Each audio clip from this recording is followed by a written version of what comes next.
funny how things change. Growing up, I was the poor kid in school because I took lobster sandwiches to school, and the rich kids had bologna. It's probably about my 20th landing day, I'd say. I always grew up around the wharf. I've always been around the fishery, probably since I was 5 or 6 years old, and I look forward to it every year. Now, some people probably think I'm crazy. They say, why would you look forward to that? It's a lot easier sitting in an office than it is going out and landing traps and moving gear around.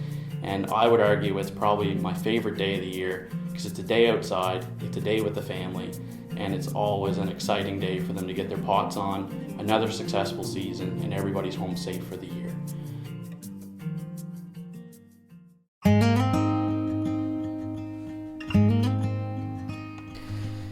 So the regulations are changing. DFO's written new legislation that has already come into effect April 1st, 2021, and it can have some catastrophic impacts. It not only impacts your ability as to what you can do with the license, who can fish the license, and how people can share in the catch of the license, so it has significant financial impact, but if you're offside, you could even lose the ability to fish the license period, to the point where you may never be eligible to hold a license again of that species in the future. So when considering the new regulations, you may be asking yourself, what do we need to do?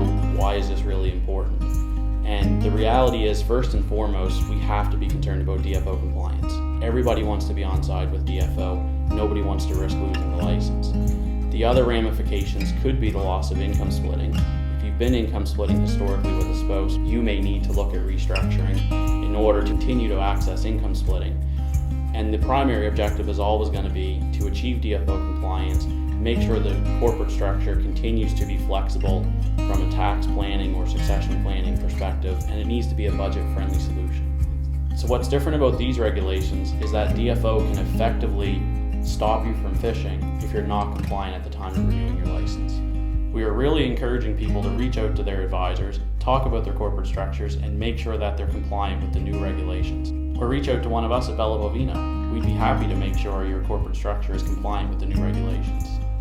The wharf's almost like home. You spend so much time there with your family. The boat lands there, you see the boat off there, the gear comes on, you land the gear there. It's just like a part of home. It becomes part of you. It's a spot you want to spend your time, and you even spend free time there. I know where I'll be for the next 20 years on landing day, on the wharf with my family. The fishing industry's changed immensely in the past, and it will continue to change in the future. But one thing's for sure, it will never go away.